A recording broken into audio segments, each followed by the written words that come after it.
चैतन्य आत्मा जीव ही है, जो परमात्मा का स्वरूप है। आत्म कल्याण के लिए, जैसे शरीर के कल्याण के लिए भोजन, वस्त्र और आवास की आवश्यकता है, उसी तरह से इस जीव के कल्याण के लिए, आत्म कल्याण के लिए भजन की आवश्यकता है। भोजन से शरीर की भूख मिटती है और भजन से शरीरी की, शरीरी बने आत्मा की। जब आपको भूख नहीं लगती है तो समझना चाहिए कि आप बीमार हैं। नहीं, तन यदि बीमार है तो भूख नहीं लगती है। आपको यदि भूख नहीं लगती है तो समझिए कि शरीर आपका बीमार चल रहा है।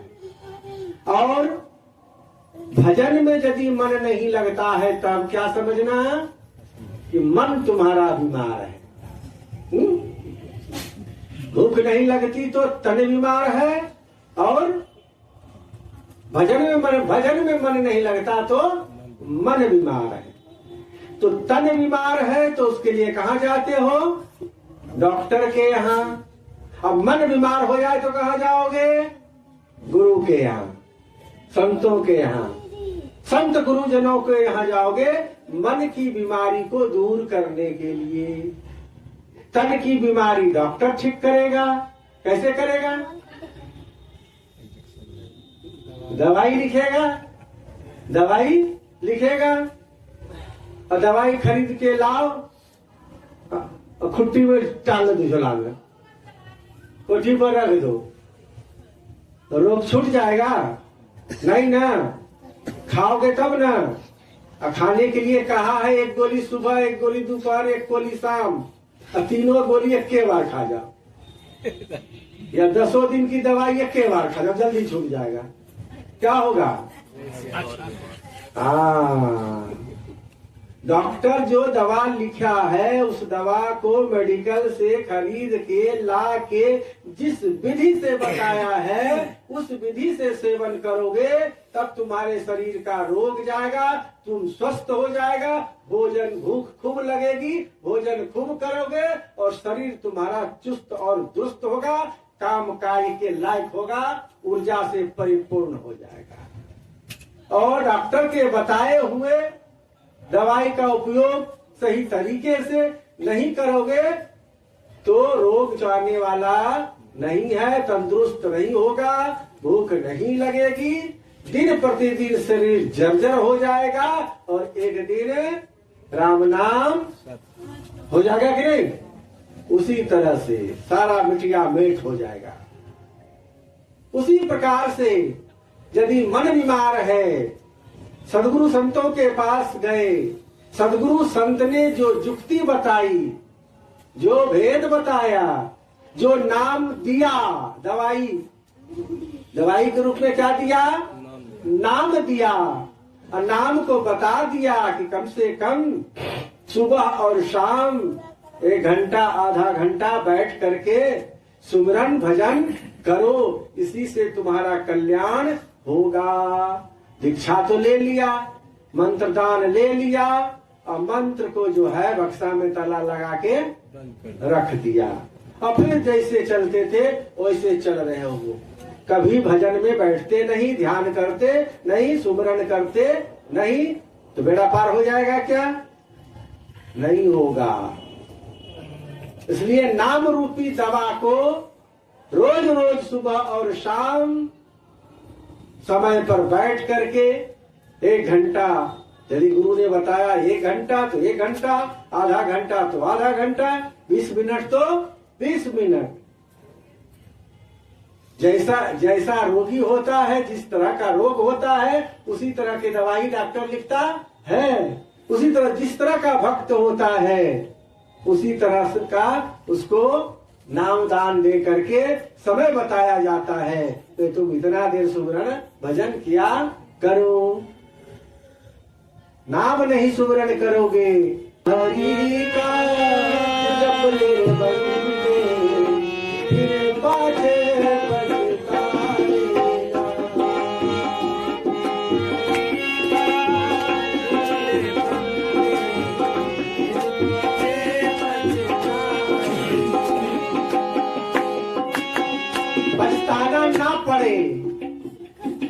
पछताना ना पड़े। कैसे पछताना पड़ेगा?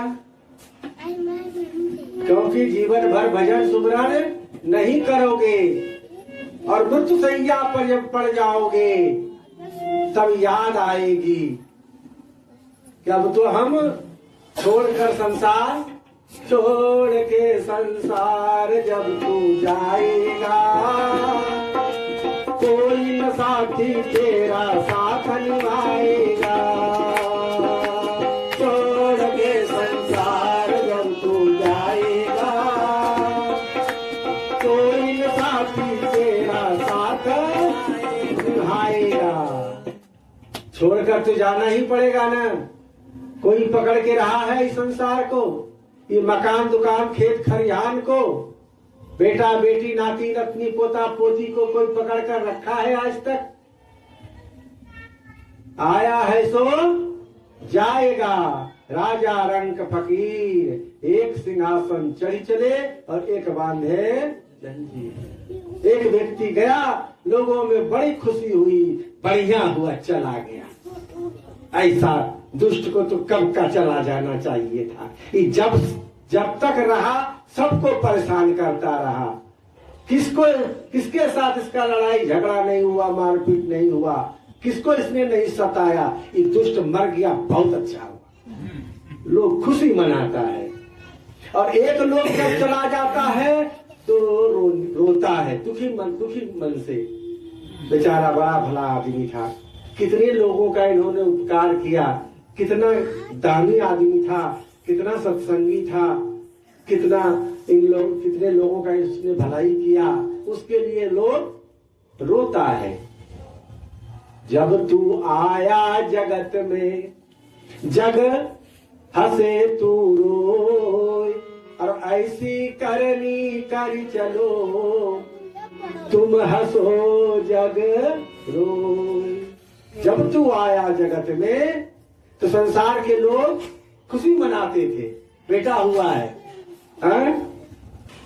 तो गांव घर में खुशियां मनाने लगा। छठी का भोज हुआ, पूरा गांव में दही चूड़ा भेज के खाया, कितनी खुशी, कितना आनंद मनाया। जब तू आया जगत में तो जगत हंसे तुम रोए। बच्चा तो रोता रोता आया कि मैं कहाँ कूड़ा कचरा में फिर से चला आया। क्या मैं शुद्ध बुद्ध चैतन्य स्वरूप आत्मा स्वच्छंद अपने स्वदेश अमरलोक में विचरण कर रहा था, फिर कहां से ये माया के जंजाल में, इस निरंजन के लोक में फिर आकर दुख सुख का झकोरा खाने के लिए, हिलोरा खाने के लिए इस संसार सागर में फिर से आ गया। रोते रोते आता है, पछताते हुए आता है। और जब जाता है तब, यदि जिंदगी भर अच्छा कर्म किया, शुभ कर्म किया, जब मृत्यु सैया पर पड़ा है और भगवान का नाम सुमिरन कर रहा है, वो रोता नहीं है, वो तो खुशी होता है। यही मरने से जग डरे मेरो मन आनंद। जिस मृत्यु को देखकर संसार का लोग डरता है, संसार का लोग मतलब अज्ञानी, पापी, जिसने कभी शुभ कर्म किया नहीं, जिसने नामदान लिया नहीं, जप भजन किया नहीं, वो डरता है मरने से। जो भक्त है उसे तो आनंद होता है कि अब तो हम अपने घर जा रहे हैं, कब मरी हो, कब पाई हो पूर्ण परमानंद। जो पूर्ण परमानंद है, उस परमानंद को प्राप्ति के लिए साधक जो है वो जिंदगी भर साधना करता है, भजन करता है। जिंदगी भर जो साधन भजन करता है उसी को अंत में भजन याद हो रहता है, सुमिरन याद रहता है, वही करता है। मृत्यु काल में जैसी बुद्धि होगी, जैसा मन होगा, जैसा विचार होगा, जैसा सोच होगा, चिंतन होगा, उसी तरह की गति मुक्ति होगी। इसलिए अंत समय में कहा गया अंत भला तो सब भला। अंत समय में यदि परमात्मा का चिंतन करते हुए, परमात्मा का नाम सुमरण करते हुए यदि प्राण निकले तो सदगति होगी, तो सदगति होगी, मोक्ष मुक्ति मिलेगी, परमात्मा के धाम में जाएंगे।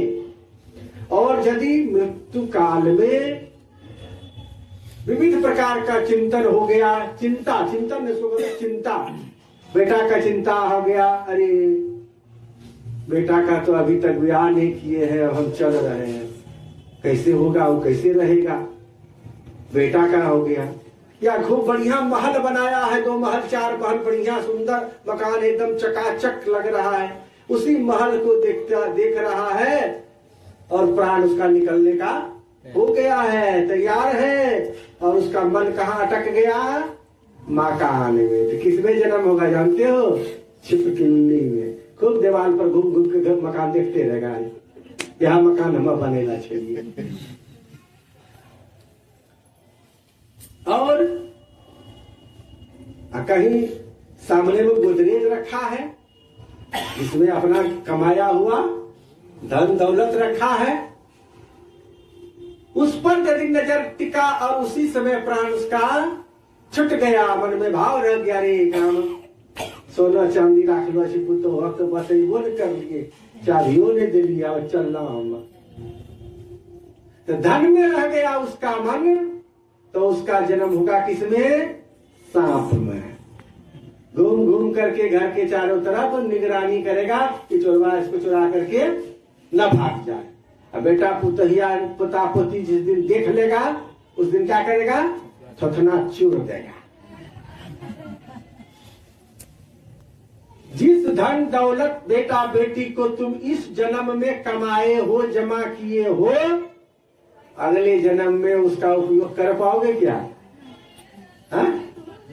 10-20 हजार, 10-20 करोड़ को है ना, अब लाखों का 10-20 लाख कमाया है, इस जन्म में 5 लाख खर्चा किए हैं, 15 लाख बच गया है, तो फिर आएंगे तो उसका उपयोग करेंगे क्या, है ना? प्रयागराज के लिए गुरु के लिए फिर वह घर में ये भी नहीं, प्रयागराज गए, घूम करके आए, तो इस घर में इसका उपयोग कर रहे हैं कि नहीं कर रहे हैं? तो इस शरीर से यदि चले जाएंगे और फिर से आएंगे दूसरे नया शरीर लेकर के, अब पूर्व जन्म का याद भी रहे, हम फिर जो हम रह देते नहीं रहने देगा। पूर्व जन्म की याद स्मृति सब बताएगा, देख फलना जगह सामान है, ये सामान वहां है, वो कागज पत्र वहां है, वहां ये है, ये हमारा बेटा, ये सब कुछ वो बता दे। बता किसी किसी का पुनर्जन्म के याद होता है, सब बता देता है, लेकिन फिर भी उस घर का मालिक वह नहीं बन सकता। कोई कानून नहीं, कोई नियम नहीं कि उसको जो है सरकार भी दिला सके अधिकार। दिलाएगा क्या? नहीं दिलाएगा। तो इस जन्म की कमाई इसी जन्म में उपयोग कर लो, यही लाभ है जी। इस जन्म में जो कमाए हो इसी जन्म में उपभोग कर लो, यही लाभ है। तो अगले जन्म में इसका लाभ मिलने वाला नहीं है, सब लूट लूट कर ले लेंगे। प्राण जब निकलेंगे और जब तुमको गंगा घाट बरारी घाट पहुंचा करके जला पका के आएगा, तुरंत तुम्हारे दौलत को बांट लेगा, सब बेटा बेटी बांट लेगा। उसी बंटवारे में तो लड़ाई और झगड़ा भी हो जाएगा, सारी संपत्ति तुम्हारी बांट ली जाएगी, तुम्हारे नाम पर कुछ नहीं रखेगा। तो इस जन्म की कमाई इसी जन्म में उपभोग कर लो। पहला धन की 3 गति है। पहली गति क्या है? खाओ, अपने लिए उपयोग करो, लेकिन खाओ प्याजी रोटी और धन रखो गाड़ी का, मोटका साड़ी पर, एक खेगो पजामा पर साल गुजारी देता हूँ, लेकिन धन रखो बेटा बेटी पोता पोती नाती नतनी, खेतों पर खेत, खेतों पर खेत, खरियान पर खरियान, महल पर महल, महल पर महल, केकराल हो किसके लिए? जो बेटा एक लोटा पानी नहीं देगा, आजकल के बेटा पुतहु देख ही रहे हो, अब तो ऐसी परंपरा आ गई, ऐसा कल्चर हो गया, ऐसा संस्कार हो गया कि वृद्धाश्रम जाने के लिए तैयार रहो।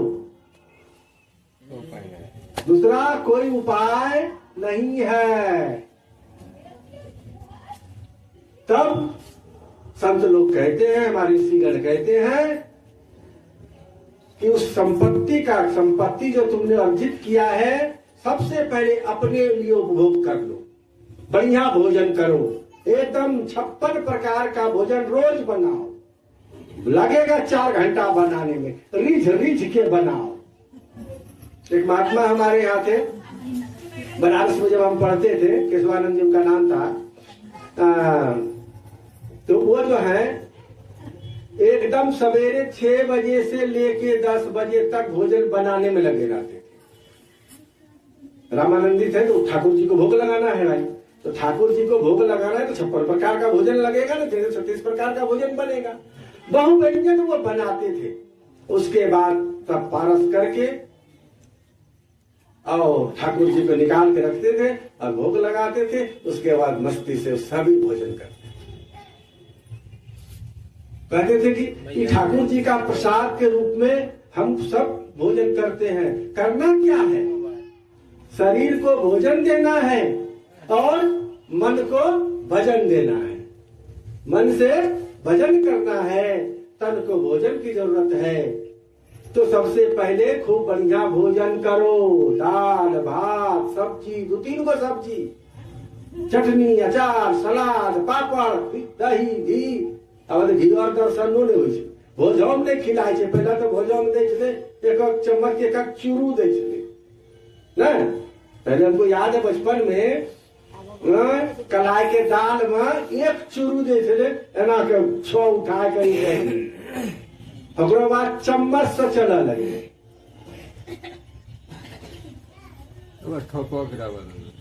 अरे वह कहानी एक याद आ गई। एक घर ऐसा ही था, उसका दादा जो है, दादा जब भोज करता था तो वही चूरू से भी देता था। और जो बूढ़ा मर गया तो उसका जो बेटा हुआ वो तो चम्मच से चलाने लगा। उसके बाद जो उसका मर गया तो उसका पोता अपने बाप का जब श्राद्ध किया तो उसमें जो है एक छोटका सा बोतल में ले करके एक ठोप ठोप ठोप ठोप सर में गिराने लगा। और उसके बाद उसका जो बेटा हुआ वो जब मरा तो क्या किया, हेमोपैथी वाला बोतल है ना, ओकरा में घी लै के सुइया डुबाई के घर दालम डुबाव लगे। ओकरो बाद ओकरो बेटा जे भाव मरले, ओकरो बेटा भोज करलके ओकरो, तो वो 8 बोतलवा रखल रे आ खालिए बोतल सब सुंघैला पड़ले।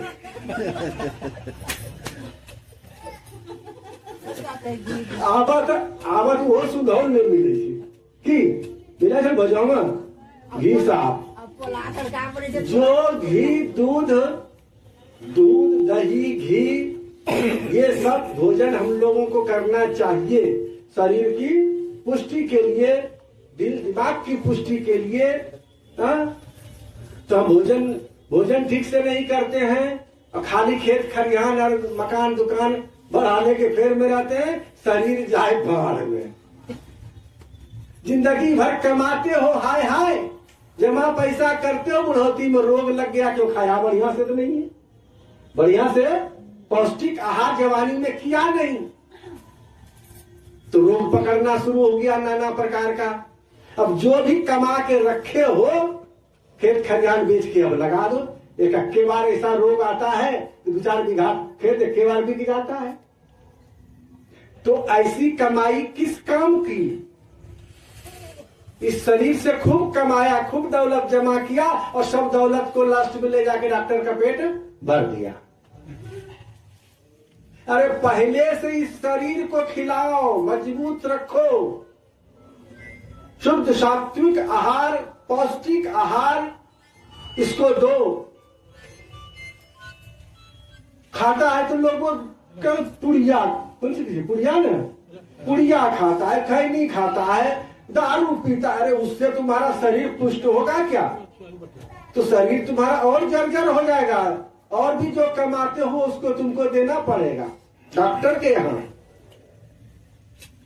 अभी हमारे यहाँ काम चल रहा है, एक मजदूर कल खैनी खा रहा था, हम कहे काहे के लिए, अभी जवान 25 साल का है, तुमको अभी से खैनी काहे खा रहा है, मुंह में कैंसर हो जाएगा। नहीं बाबा आदत लागी गेल छै खाय छियै। एक तो मजदूर आरो छे, वो जवानी छोड़ा छे, तुम्हें कहे छे कि वो हमरा गाँव में एक ठो छे, मैं दारू खूब पिए है, दारू पीना छोड़ी दिलके तो हम मरी गए। तो दारू डॉक्टर कहते दारू यदि पीते रहता तो ठीक रहता। फलना आदमी मांस मछली खाए रहे, खाना छोड़ी दिलके तो मरी गए। ये तो नन में सुनावा लगेगा, हम ओकरा की प्रवचन सुनेबे। बोलो प्रेम से सदगुरु कबीर साहेब की। कहने का मतलब धन कमाना कोई बुरी बात नहीं, धन कमाओ लेकिन न्यायोचित तरीके से कमा लो, किसी का उसमें हानि न आने पावे, और उस न्यायोचित तरीके से अर्जित जो धन है उस धन का आधा प्रयोग शरीर में लगाओ। कमाते हो कितने हाथ से कमाते हो? कोई भी काम करते हो तो एक हाथ से होता है, दोनों हाथ से। हाँ। तो देखो कमाने के समय में दोनों हाथ से काम करना पड़ता है ना। हाँ? देखो कितने प्रकृति ने कितना बढ़िया नियम बनाया है, इसको समझो कि कमाओ दोनों हाथ से, और खाने के टाइम में है ना दोनों हाथ से नहीं टपर टपर कहते, भूख लागलो से ढेर का दिन भर काम करी दिए सुभाष। अब साथ बैठले खड़िया तो जल्दी जल्दी हाँ हाँ दोनों हाथों से नहीं ना, एक हाथ से। मतलब कमाई का आधा अंश इस शरीर का है, आधा अंश इस शरीर का है। एक हाथ का कमाई इसको खिलाओ, खिलावा परवाओ। 1000 टका 800 टका रोज कमाई, 400 रुपया रोज तोरा खाना चाहिए और 400 रुपया हम परिवार के खिलाना चाहिए, है होता है नहीं होगा। लेकिन शरीर की कमाई है आधा, और आधा में तुम्हारा सब है। लेकिन शरीर को तो तुम एकदम कुछ नहीं खिलाते हो, कुछ नहीं देते हो उसके, और शरीर से सोचते हो कि स्वस्थ रहेगा। कैसे स्वस्थ रहेगा? नहीं रहेगा, और समय से पहले बुढ़ापा आ जाएगा, समय से पहले रोगग्रस्त हो जाएगा। इसलिए अच्छा भोजन करो जिससे शरीर स्वस्थ रहे। बाल्यकाल से ही, जवानी में ही, युवा अवस्था में शरीर स्वस्थ नहीं रहा तो वृद्धावस्था तो पहुंचते पहुंचते बहुत सारे रोग पकड़ लेंगे। तो पहला धन का उपयोग है भोग करो, दूसरा है दान करो, दूसरा है दान करो। भोग करने के बाद, खाने पीने के बाद बढ़िया खाओ, वस्त्र पहनो, अच्छा वस्त्र पहनो। अब जिस समय नहीं था उस समय फटा पुराना पहनता था तो कोई बात नहीं, लेकिन आज यदि आपके पास है, कमाने उतना हो गया है कमाई, तो भी दिखलाते हो पुराना पहन करके कपड़ा है? अरे शौक तो पूरा करो, बढ़िया कपड़ा पहनो, अच्छे मकान में रहो, अच्छे फैसिलिटी में रहो, घूमो फिरो, तीर्थ यात्रा करो, देश दुनिया में घूमो फिरो, कर लो। तो बेटा पुतों के आशा में मत रखना कि तुमको तीर्थ कराएगा श्रवण कुमार की तरह बैठा करके बंगी में। अब ऐसा होने वाला नहीं है। अपने जीवन में जो कर लो सो कर लो, किसी की आशा मत करो। आशा ही परमम दुखम, नैराश्यम परमम सुखम। आशा ही दुख का कारण है, नैराश्यपूर्ण जीवन ही आनंद का जीवन है। और उससे जो बचे उसको दान पुण्य में लगाओ। दान पुण्य परलोक के लिए। शरीर जब तक है तो इस लोक के लिए, और शरीर से जब ये आत्मा निकल जाएगी, यदि परमार्थ किए हो, दान पुण्य किए हो, संत गुरुजनों को दान किए हो, तीर्थ यात्रा किए हो, गुरुधाम गए हो, गुरुस्थान गए हो, भजन किए हो, तो जो गति होगी वो सदगति होगी। जैसे मान लो अमेरिका जाना है, तो अमेरिका में भारत वाला नोट चलेगा क्या? नहीं चलेगा। वहां के लिए नोट बदलना पड़ेगा, डॉलर में उसको परिणत करना पड़ेगा, तो वहां वो चलेगा। तो यहाँ का जो नोट है, इस दुनिया का नोट, धन दौलत, वो सतलोक में नहीं चलेगा, होगा वो ट्रांसफर की बुद्धि बता रहे हैं। यह नोट यहाँ वाला जो भारतीय नोट कागज का दुनियादारी वाला जो है, ये धन दौलत वहां नहीं चलेगा। लेकिन इस नोट का जो ट्रांसफर कर लो वहां के नोट में, तो वहां का नोट क्या है? ये दान।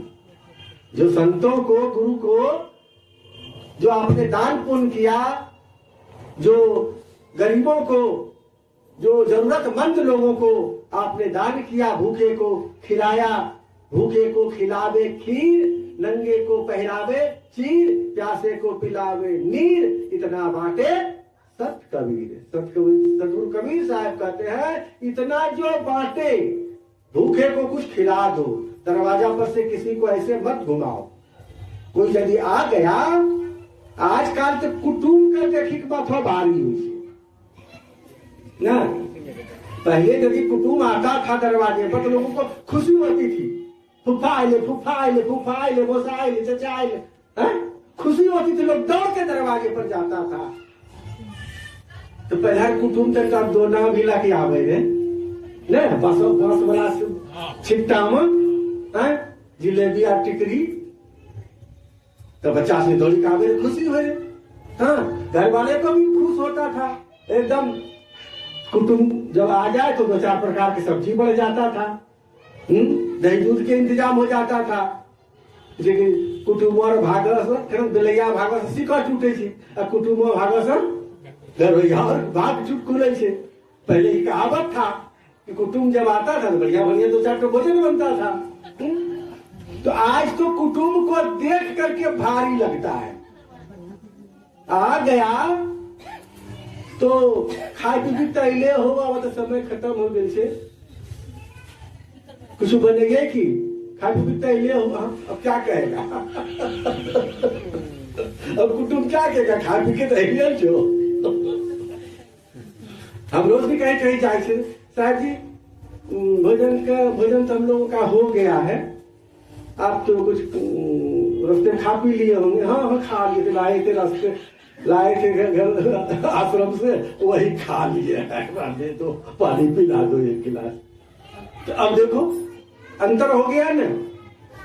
जब कुटुंब को देख करके तुम्हारा माथा भारी होता है, तो दरवाजे पर अपरिचित मुसाफिर कोई भूखा प्यासा यदि आ जाएगा और कहेगा कि माता जी थोड़ा भूख लगी है, खिला दीजिए, तो खिला न जा। भिखारी को एक मुट्ठी अन्न लोग नहीं देता है, लौटा देता है। भला बताओ तुम्हारा धन किस काम का? कहा कि जो जरूरतमंद की मदद करता है, जो साधु संतों की सेवा करता है, गुरुजनों की सेवा में धन को लगाता है, यही धन का लगाया जो है वही पुण्य बना, वही पुण्य रूपी नोट जो है, दौलत जो है, तुम्हारा परलोक में काम आएगा। और ये दोनों में से कुछ नहीं करोगे, ना तो बढ़िया खाओगे, नून रोटी प्याज रोटी खा करके जीवन गमाओगे, और कोई दरवाजे पर आए हुए लोगों को भूखे घुमाओगे, किसी संत महापुरुषों को दान पुण्य नहीं करोगे, कोई तीर्थ व्रत नहीं करोगे, कोई पूजा पाठ नहीं करोगे, तब क्या होगा? तब मरते समय आंख से आंसू निकलेगा। नहीं कैलो दाना पूना, नहीं कैलो भजनिया हो, नहीं कैलो कछुआम दान हो। जब हम दान पुण्य नहीं किए तो पछताना पड़ेगा ना। जब पछताओगे तब पछताए होत का, जब चिड़िया चुंग गई खेत। जब मृत्युशैया पर पड़े हो और तब पश्चाताप हो रहा है, आंख से आंसू झरझर गिर रहा। बहुत लोगों का आप लोगों ने देखा होगा मरते समय बहुत लोगों के आंख से आंसू गिरता है, और कुछ लोगों को देखोगे कि एकदम लगता है कि अभी सोया हुआ है। ये लक्षण है मृत्यु काल का। वो चीज देख करके आप बता सकते हो कि इसकी कैसी गति हुई है। तो हंसता हुआ चेहरा लगता है, किसी का लगता है कि सोया हुआ है, किसी का आंख से आंसू झड़ रहा है।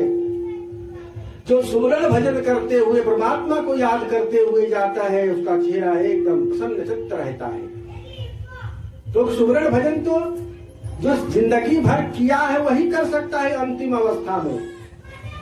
जो नहीं किया है वो नहीं कर, संस्कार नहीं है। अब मान लो कि कभी हम बंदूक नहीं चलाए हैं आज तक, देख वो नहीं किया है, हाथ में छू के कैसा होता है। और मृत्यु काल में जब हम पति पर रहे मृत्युशैया पर, और कोई बंदूक दे दे कि मारिए चलाइए इसको, तो चला पाएंगे? हाँ? नहीं ना। तो जिंदगी भर यदि भजन नहीं किए हैं, सुमरन नहीं किए हैं, और लास्ट में कहेंगे सुमरन करो, भजन करो, बोलो राम राम बोलो, सतनाम बोलो, तो बोल पाएगा क्या? नहीं बोलेगा। एक बूढ़ी चले माई जी कहियो सत्संग भजन नहीं करेंगे, दिन भर जैसे डलिया में लता में लके बेचना पूरे वो भैया दिरासी आवे छे हमरो नानी कन से डलिया में लता में लगा या नूरपुर तक ही बसलो ले रे उन्हें छे बरवारी पट्टी में बेचला पूरे रे अमृत ले लताम ले भाई लताम ले भाई लताम, जिंदगी भर लताम में बेचल। संजोग से उसकी पुतहू जो आई वो सत्संगी घर की आई, काम आए कम से कम समझ कर तो राम राम राम राम बोल बहन बेटी अखनी की छे, अखनी की हम बूढ़ हो गई, अखनी मारा लगलिए, जब मारा लगबे तब बोलबे। अब रोज समझावे लेकिन वो माने नहीं। जब समय बीतता गया, अंतिम अवस्था आ गई, सोया हुआ एकदम मृत्युशैया पर, का माय आवत कह राम राम राम राम, लेकिन मुँह तो दांत छे नहीं आवे, संस्कार बोले के राम राम छे नहीं, कहते लताम लताम लताम लताम। जिंदगी भर तो लतामे बेचला रहे, सुतलो रहे तो निंदाओं में लतामे लताम आवे रे, और वह लतामे लताम कहलक प्राण छुटी गए। तो कहने का भाव यह है कि जब तक आपका संस्कार नहीं रहेगा, जो लोग कहता है कि कल भजन करेंगे, बुढ़ौती में भजन करेंगे, उसका भजन नहीं होगा। आज कहे हरि कल भजूंगा, कल कहे फिर कल, आज काल के करत ही अवसर जासी चल, ये अवसर चला जाएगा। और जो चूक गया फिर उसका नहीं ठिकाना, मोक्ष मार्गी समल समल कर। मोक्ष मार्गी, यदि मोक्ष की प्राप्ति करना चाहते हो, जन्म मरण के चक्कर से छूटना चाहते हो, तो भजन करो, सुमिरन करो। भजन कर भरी जवानी में, बुढ़ापा किसने देखा है। भजन कर भरी जवानी में, भजन कर भरी जवानी में, बुढ़ापा किसने देखा है। भजन कर भरी जवानी में, बुढ़ापा किसने देखा है। बुढ़ापा किसने देखा है, बुढ़ापा किसने देखा है, बुढ़ापा किसने देखा है। बुढ़ापा किसने देखा है, बुढ़ापा किसने देखा है। बुढ़ापा आएगी भी कोई ठिकाना है? बहुत लोगों को बुढ़ापा आने से पहले चला जाता है। बहुत कमाया धन दौलत, 14 लाख की गाड़ी, गया पूरा फैमिली उसी में घूमने के लिए, और रास्ते में जो है आग लग गया गाड़ी में। ऐसी घटनाएं हो रही है ना, और सब का सब जल करके राख हो गया। गाड़ी के लिए जो है धन दौलत सब कुछ जमा किया, लेकिन जिंदगी कब चली गई कोई ठिकाना नहीं। इसलिए कहते हैं कि भजन कर भरी जवानी में, युवई व धर्मशीला स्यात्। युवा अवस्था में ही धर्मशील का आचरण करना चाहिए। वृद्धावस्था, पहली बात तो आएगी कि नहीं आएगी इसका ठिकाना नहीं है। दूसरी बात, यदि बुढ़ौती तक यदि हम रह भी गए तो भजन करने के लायक नहीं रहेंगे, तीर्थ यात्रा करने के लायक नहीं रहेंगे, दान पुण्य करने के लायक नहीं रहेंगे। तो चाबी तुम्हारी छिन जाएगी तो क्या दान पुण्य करोगे? जो चाबी है तुम्हारी वो छिन जाएगी, दूसरे के हाथ में चला जाएगा, फिर तो मांगना पड़ेगा ना। जाए सत्संगों में 10 टका दही रे आरती में देवे तो रात रोज आरती है सूझे सत्संगी है। 10 टका के लिए तुमको हाथ पसारना पड़ेगा, दान पुण्य नहीं कर पाओगे। इसलिए अपनी कमाई में जब तक तुम्हारा अधिकार है, जब तक तुम्हारे शरीर में शक्ति है, उसी से दान पुण्य कर लो। बोलो प्रेम से सतगुरु कबीर साहिब की। क्योंकि मनुष्य का तन बड़ा अनमोल तन है, मानुष जन्म अनमोल है, मिले न बारंबार। पक्का फल जो गिर पड़ा तो बहुरी न लागे डार। पका हुआ फल वृक्ष से जब गिर जाता है तो फिर से वृक्ष में लगता नहीं है। एक बार प्राण पखेड़ उस शरीर से निकल जाए, दुनिया की कोई ऐसी ताकत नहीं है कि इसको फिर से इसमें स्थापित कर सके। गया सो गया, गतम सा गतम। जो गया बहुरा नहीं, कुशल काहे को आए। जो गया लौट करके आया नहीं। जाना तो सबको है, सबको जाना है, लेकिन जाना है तो कहाँ जाना है, इसका ठौर ठिकाना है। ठौर ठिकाना बना के रखा है कि कहाँ जाना है। प्रयागराज जाना है, अयोध्या जाना है, काशी जाना है, मथुरा जाना है, वृंदावन जाना है, कलकत्ता, दिल्ली, बॉम्बे, बेंगलुरु, कहाँ जाना है पहले से पता होना चाहिए। यदि पता नहीं होगा, किसी ट्रेन में चढ़ जाएगा, जाना है कहीं चले जाओगे कहीं। पहले से तुमको पता होना चाहिए कि तुमको कहाँ जाना है। तो हम जो कबीरपंथी गण हैं, जो सत्संगी गण हैं, हम लोग तो भाई टिकट पहले से कटा लिए हैं। हम लोग पहले से टिकट कटा लिए हैं। कहाँ जाने का? सतगुरु अमरपुर लेला चल। अर्थात हम जीव चेतन आत्मा जो हैं, हम अमर लोक के निवासी हैं। इस संसार सागर में आकर के, इस माया के लोक में, निरंजन लोक में आकर हम फंस गए हैं। और आज से नहीं, बहुत दिनों से, जब से सृष्टि हुई है तब से ही हम फंसे हुए हैं। केवल शरीर हमारा बदलता जा रहा है। 84 लाख योनियों, योनि माने शरीर, 84 लाख योनियों में हम भटकते आ रहे हैं। अभी हम जहां से आए हैं वहां वापस नहीं जा पाए। हम भी नहीं जा पाए, आप भी नहीं जा पाए। यह है कि 4 कदम हम आगे हो गए हैं आप लोगों से, और आप 4 कदम पीछे हैं। और आपके और जो गांव घर के लोग हैं वो 100 कदम पीछे हैं। वो अर्थात जो किसी धर्म मार्ग में नहीं लगा है, किसी गुरु के शरण में नहीं लगा है, वो 100 कदम पीछे है। आप लोग जो हैं 4 कदम पीछे हैं। हम 4 कदम आपसे आगे हैं। और हमसे भी जो आगे हैं वो लोग लास्ट चांस है उनका, है?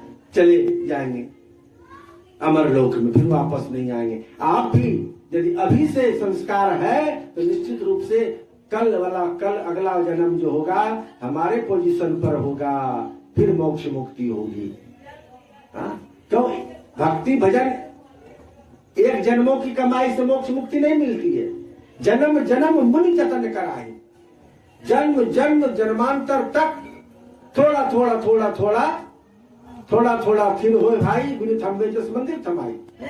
थोड़ी थोड़ी भक्ति पूरा करते करते और एक दिन जो है अब हम लोग इतना यहाँ तक पहुंच गए हैं, अब इससे आगे अब जाना है।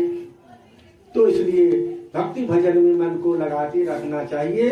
सदगुरु के शरण में आकर के यदि कल्याण चाहते हैं तो सदगुरु, मनुष्य का तन तो मिला ही है, मनुष्य का तन मिल जाए और संत गुरुजनों का संग मिल जाए और उसमें भक्ति का रंग चढ़ जाए, तब फिर जीवन का कल्याण होने में, जीवन का ही नहीं इस जीव का, जीवन और जीव दोनों समझ जाओ। जीवन माने जब तक शरीर में है तब तक भौतिक सुख है, और जीव का सुख कल्याण, जीव का मोक्ष मुक्ति। तो जीवन और जीव दोनों का कल्याण, भौतिक कल्याण और आध्यात्मिक कल्याण, दोनों कल्याण यदि करना चाहते हैं, मानुष का तन मिल गया है, संतों का संग, गुरुजनों का संग में चले आए हैं, तो भक्ति का रंग चढ़ाइए कि भक्ति में ही आनंद आता है, भजन में ही आनंद आता है। भजन में होत आनंद, आनंद बरसत सदा अमी के बादल, भींजत है कोई संत, भजन में होत आनंद, आनंद। भजन में आनंद होता है, जो कोई इस भजन में भींजते हैं वो देखो ना, सामान्य रूप से जो संगीत वाला जो भजन है, जो हारमोनियम और तबले पर जब संगीत में लोग डूब जाते हैं तो सारी चिंताएं दूर हो जाती। कुछ रहता है मन में चिंता पिंता, क्या कहाँ क्या हो रहा है, तो एकदम सब भूल जाते हो, आनंदमय हो जाते हो। जब अंतर का भजन करोगे, जब सुमरन करोगे, जो सार शब्द सतनाम सतगुरु ने दिया है, गुरुदेव ने दिया है, और आंख बंद करके अंदर के पट खोल, बाहर के पट बंद कर अंदर के पट खोल, सुमरन सुरती लगाए के मुख से कछु न बोल। सुरती सुमरन में लगा करके, परमात्मा में सुरती को लगा करके, सदगुरु में सुरती को लगा करके, मुख को बंद करके एकदम आंख का पट जो पट है उसको बंद करके, और फिर अंदर ही अंदर सार सतनाम का सुमरन करें। सुमरन करते करते करते करते जो आनंद आएगा, घंटों लगेगा बैठे रहे, उठने की इच्छा नहीं होगी, तो वो भजन, ऐसा भजन जिस भजन में आनंद आ जाए, आत्मानंद उसको कहोगे, आत्मानंद की प्राप्ति हो जाती है, आत्मा में ही रमन करने लगता है यह जीव, फिर परमात्मा तत्व की उपलब्धि हो जाती है। इन्हीं